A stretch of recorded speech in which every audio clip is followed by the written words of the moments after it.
la primera parte hablamos sobre el contexto cultural de los 60, la infancia de Manson, sus primeros pasos en la música y la creación de la familia. Después de uno de los primeros crímenes del clan, Manson diría: ahora es tiempo de Helter Skelter.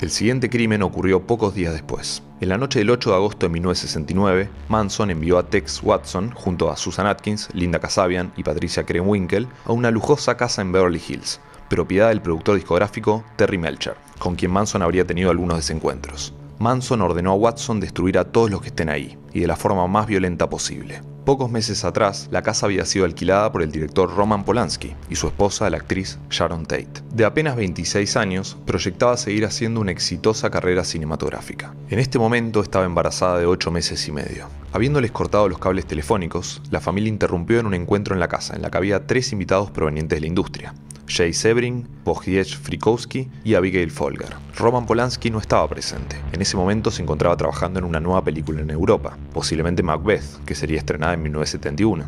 ¿Quién se imaginaría que esa noche en Hollywood se llevaría a cabo el asesinato en masa más icónico de la década de los 60?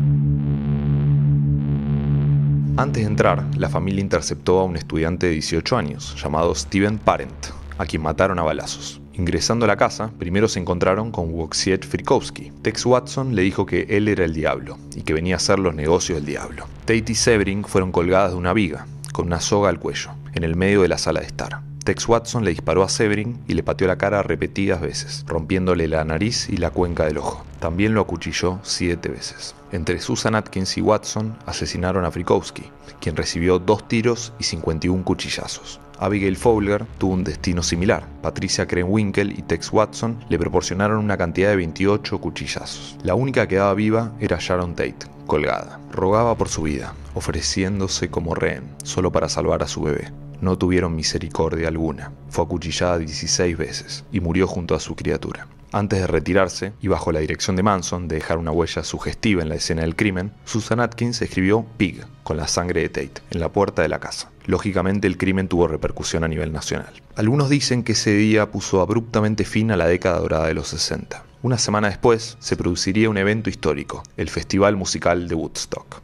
Las dos caras de una moneda. Roman Polanski apareció en la revista Life con una controversial imagen en la entrada de su infame casa de Beverly Hills, con el objetivo, según él, de generar un shock en los lectores y encontrar a los responsables. Es interesante resaltar que un año antes, en 1968, él había dirigido el famoso film ocultista El bebé de Rosemary, que trata sobre un embarazo diabólico. En su autobiografía de 1984, Polanski diría: desde la muerte de Sharon, mi disfrute de la vida ha sido incompleto. En momentos de tragedias personales, algunas personas encuentran consuelo en la religión. En mi caso, sucedió lo opuesto. Cualquier fe religiosa que tenía fue destrozada por el asesinato de Sharon. De hecho, ha reforzado mi fe en lo absurdo.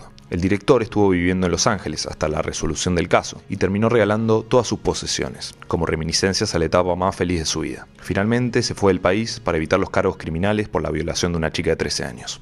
Solo un día después de estos brutales asesinatos, 6 miembros de la familia, los mismos 4 de antes más Leslie Van Houten y Steve Grogan, se dirigieron a una casa en el barrio de Los Feliz, en Los Ángeles, donde vivía un ejecutivo de supermercados llamado Leno LaBianca, junto a su esposa Rosemary. En este caso, Manson también los acompañaba. El clan irrumpió en la casa por la puerta de atrás. Encontraron a la pareja durmiendo. Manson despertó a Leno a punta de pistola y luego ataron a ambas víctimas en la sala de estar, con unas almohadas en la cabeza agarradas con cables eléctricos. Los convencieron de que únicamente les robarían. Luego Manson se retiró, dando instrucciones específicas a Krenwinkel y a Van Houten, para que cada una tenga su parte en el plan. Tex Watson acuchilló a Leno 12 veces, con una bayoneta cromada. En el abdomen desgarrado se talló con el arma blanca la palabra War. Rosemary sufrió el mismo destino. Krenwinkel y Van Houten le proporcionaron un total de 41 cuchillazos. En un testimonio posterior, Krenwinkel declaró que lo único que le pasaba por su cabeza en ese momento era el hecho de que esta pareja asesinada no iba a poder mandar a sus hijos a la guerra. En las paredes escribieron Rise y Death to Pigs, y en la puerta de la heladera, Helter Skelter. Todo con la sangre de las víctimas. Una escena de lo más escalofriante. Antes de volver a Spahn Ranch, los miembros del clan se quedaron un rato en la casa. Se bañaron, comieron y jugaron con los perros. Luego regresaron haciendo dedo en el medio de la ruta. A raíz de estos crímenes, la paranoia de Los Ángeles creció voluptuosamente. Varios famosos comenzaron a poner cámaras de vigilancia, perros guardianes y oficiales de seguridad alrededor de sus casas. Según los diarios de la época, muchos dejaron la ciudad frente a este clima de violencia. La fábrica de sueños de Hollywood había recibido un cuchillazo en su corazón. A mediados de agosto de 1969, la policía irrumpió en el rancho donde convivía la familia y Manson, junto a 25 otros integrantes, fueron arrestados por ser sospechosos en el robo de múltiples autos, que al parecer transformaban en buggies. A pesar de que fueron liberados en poco tiempo, esto puso a todos en alerta. Un mes después, abandonaron la comuna y se dirigieron al rancho Barker, en el Valle de la Muerte. Igualmente, aún no se había descubierto la conexión entre este grupo subversivo y los espeluznantes asesinatos. A fines de agosto de 1969, investigadores comenzaron a relacionar los escritos hallados en ambas escenas del crimen con el álbum más reciente de los Beatles. Poco tiempo después, otro hombre fue blanco de las crueles venganzas de la familia. Donald Shorty G, un doble de riesgo, cayó en sus manos porque, según ellos, él sabía algunos secretos que los comprometían a todos, y buscaba echarlos del rancho que todos alquilaban. Fue acuchillado repetidas veces y torturado bajo las explícitas direcciones de Manson. Su cuerpo fue hallado casi 8 años después del crimen. Mucho tiempo después, Bruce M. Davis y Steve Clem Grogan, además de Tex Watson y el mismo Manson, fueron declarados culpables por su involucramiento en este brutal homicidio. Así que, si creían que Charles Manson, además de tener una historia macabra, jamás había matado a nadie, probablemente sea mentira. Y tampoco importa, es un símbolo de la muerte, con todas las letras. Volviendo a la historia, unas chicas amenazadas por Manson implicaron a Atkins con el asesinato de Hinman, y esta fue recluida en un centro de detención. Allí compartió varios datos significativos con su abogado y otros reclusos. Entre otras cosas, confesó haber acuchillado a Sharon Tate y probado su sangre. A partir de estas evidencias, más un arma encontrada en las colinas y una huella dactilar obtenida en la escena del crimen, a fines de 1969, la policía de Los Ángeles anunció órdenes de arresto para Watson, Krenwinkel, Van Houten y Kasabian por su involucramiento en el caso Tate. A través de algunos datos otorgados por una pandilla de motociclistas que actuaban como guardaespaldas del clan, Manson fue también asociado con los crímenes. En primera instancia, a Manson se le había permitido actuar como su propio abogado. Una vez en el juzgado, apareció con una cruz tallada en la frente, que más tarde se convertiría en una esvástica, y emitió fuertes declaraciones como para que se lo considere inadecuado e incompetente para hablar o defenderse a sí mismo. El resto de sus seguidoras también se tallarían la misma marca característica, acompañando las acciones del líder, lo que hacía fácil su identificación. El testigo principal del juicio fue Linda Kasabian. Como no había participado directamente de los crímenes y además había abandonado el clan luego del asesinato de la pareja LaBianca, a ella se le otorgó completa inmunidad. Su testimonio fue determinante. Era la única que mostraba arrepentimiento y culpa, y se atestigua que durante el juicio le dijo a su líder: "Yo no soy tú, Charlie. Yo no puedo matar a nadie". A finales de 1970, Manson testificó por más de 1 hora. Entre otras cosas, dijo que la música estaba llamando a los jóvenes a la rebelión, y que no había que culparlo a él, porque él no había escrito la música. Se reafirmaba como un inocente reflejo de su entorno. A mitad de la fase penal, Manson se afeitó la cabeza y proclamó: "Yo soy el diablo, y el diablo tiene siempre la cabeza rapada". Consecuentemente, las acusadas hicieron lo mismo, se afeitaron la cabeza. Mientras cada uno realizaba su testimonio, el resto del clan estaba de vigilia fuera del juzgado. Se asegura que durante el juicio varias de las acusadas se comportaron de forma violenta, invocaban figuras satánicas y realizaban cánticos. El juez encargado del caso fue Charles Older, quien a partir de un ataque de Manson comenzó a cargar un revólver en su bolsillo como protección. Muchos testigos que declaraban recibieron amenazas por parte del culto. Uno de ellos sufrió graves quemaduras cuando sospechosamente su automóvil se prendió fuego. Otra testigo, Barbara Hoyt, fue envenenada por Ruth Ann Moorhouse con una hamburguesa inyectada con múltiples dosis de LSD. Inicialmente, las acusadas hacían responsables al 100% de los asesinatos, proclamando la inocencia de su líder y predicando su filosofía apocalíptica. Aseguraban que el plan había sido ideado por la desertora, Linda Kasabian, quien estaba supuestamente enamorada de Bobby Beausoleil, arrestado por el asesinato de Hinman. Cualquiera se daba cuenta de que solo buscaban salvar a Manson de la pena de muerte. Aunque era evidente que él había calculado y orquestado el accionar de sus seguidores, la realidad era que no existían pruebas suficientes como para enjuiciarlo por homicidio. Pero Vincent Bugliosi, quien como dijimos fue fiscal en el caso y autor de su biografía más famosa, se encargó hábilmente de que a Manson se le reconozca su culpabilidad como conspirador. Krenwinkel diría que todo el procedimiento estaba guionado por Charlie. En 1994, Catherine Sher también confesaría que incluso ella estaba amenazada brutalmente por el perverso líder y su secta. Durante la resolución del caso, Ronald Hughes, el abogado de Leslie Van Houten, desapareció. El cadáver fue encontrado pocos días después, aunque la causa de su muerte nunca se definió. Se asegura que fue un acto de venganza llevado a cabo por la familia, pues el abogado buscaba evitar que se absuelva a Manson del caso. Sandra Good, un integrante del clan, aseguraría que este fue el primero de los asesinatos de represalia cometidos por la infame familia, y que en total el culto habría cometido al menos 35 homicidios. Manson, Atkins y Krenwinkel recibieron 7 cargos por asesinato y 1 por conspiración. Watson fue juzgado de forma independiente, pero también recibió los mismos cargos que sus compañeros. En el caso de Leslie Van Houten, como ella había participado solo en el asesinato de la pareja LaBianca, recibió únicamente 2 cargos por asesinato y 1 por conspiración. El juicio por los asesinatos de Tate LaBianca tuvo 84 testigos y culminó a comienzos de 1971, casi 2 años después de la detención de los acusados. Finalmente, los 5 fueron condenados a muerte. Ninguno mostraba signos de arrepentimiento.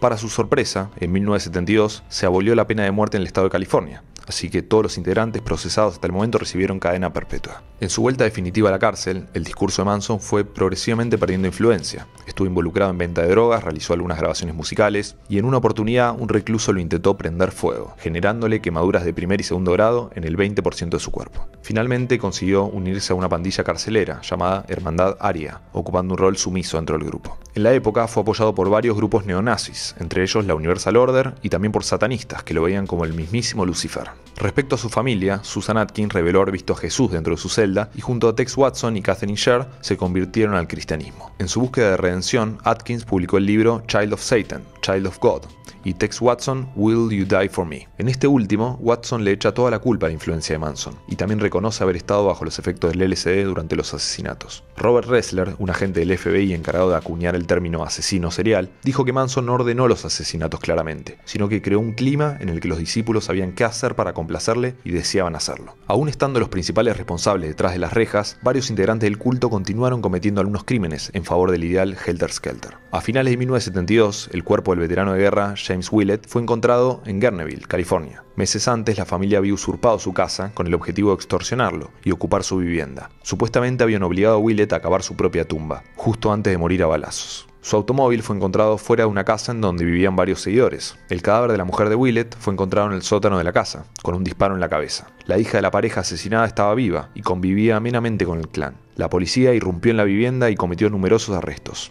Lynette Squeaky Fromm, una de las primeras seguidoras y una de las más devotas, recibió solo penas cortas por haber extorsionado a los testigos del caso y por negarse a testificar, y fue la encargada de mantener el culto en comunicación luego de los arrestos. En 1975 se trasladó, junto a Sandra Wood, a un departamento cerca de la prisión estatal de Folsom, para estar más cerca de su amo. Estando en Sacramento, vestida por completo de rojo, según ella el color de los animales y de la tierra, y armada con una pistola semiautomática, Fromm intentó asesinar al presidente de los Estados Unidos, Gerald Ford, pero la tentativa fue frustrada por su incompetencia para activar el arma, y ella fue aprehendida inmediatamente. Al investigar el departamento donde se alojaban, descubrieron que Sandra Wood había enviado múltiples amenazas de muerte dirigidas a la familia de más de 170 ejecutivos, desde un grupo ecoterrorista denominado ATWA, un mandato ecológico propuesto por Charles Manson. Entre sus motivaciones buscaban hacer una fuerte declaración frente a las corporaciones que negaban los riesgos de la polución ambiental y sus efectos en el ecosistema, y exigían respeto a las criaturas y la creación. Sandra Wood recibió una sentencia de 15 años por sus amenazas conspirativas, y Lynette Squeaky Fromm fue sentenciada a cadena perpetua por el intento de homicidio. Durante muchos años, todos los condenados buscaron conseguir insatisfactoriamente que se les otorgara libertad condicional, pero los familiares de las víctimas se encargaron de que esto no suceda.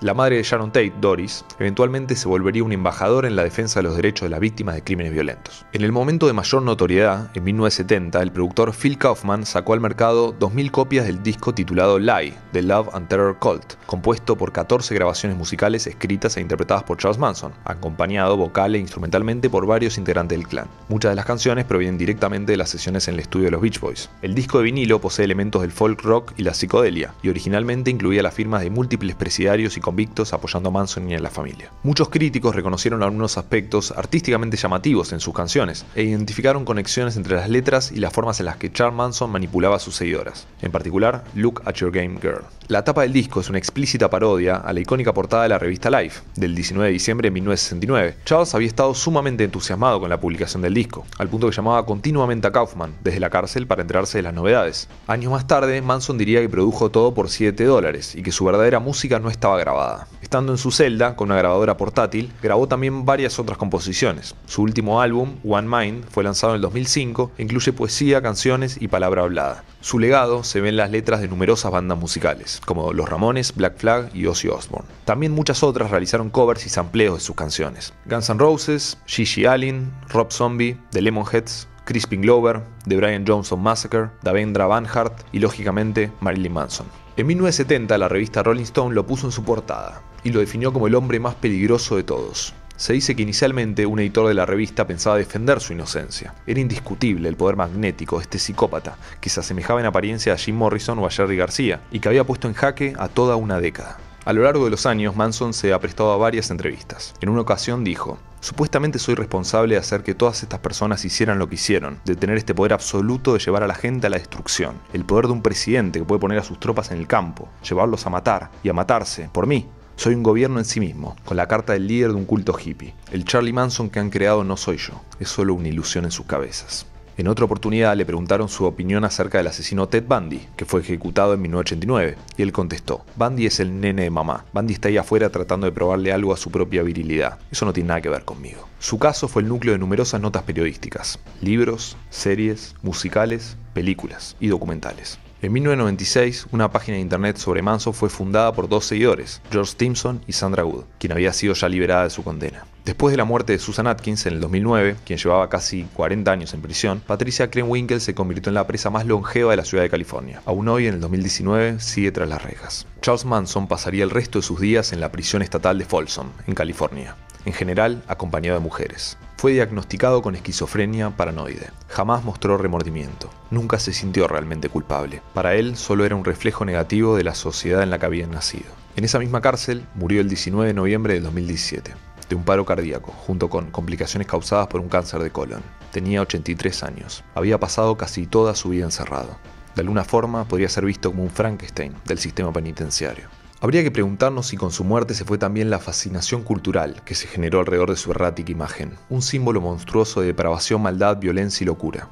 Es difícil no sentir escalofríos al escuchar su nombre. Con su malévola seducción ha embrujado nuestra imaginación, como un encantador de serpientes. Sin duda fue un síntoma perverso de la época en la que fue engendrado. Una mezcla ácida de magia negra, narcisismo, pretensiones mesiánicas, sexualidad desenfrenada, misoginia, racismo, drogas y rock and roll, que nos da como resultado un macabro maniático homicida. Tal vez él siempre estuvo consciente de la maquinaria detrás del estatus de celebridad, de cómo dejar una marca a través de la conjunción de múltiples elementos de la cultura popular. A casi 50 años de sus crímenes, la historia de Charles Manson y su familia quedará grabada en el imaginario social como uno de los más tenebrosos capítulos en la historia de Hollywood.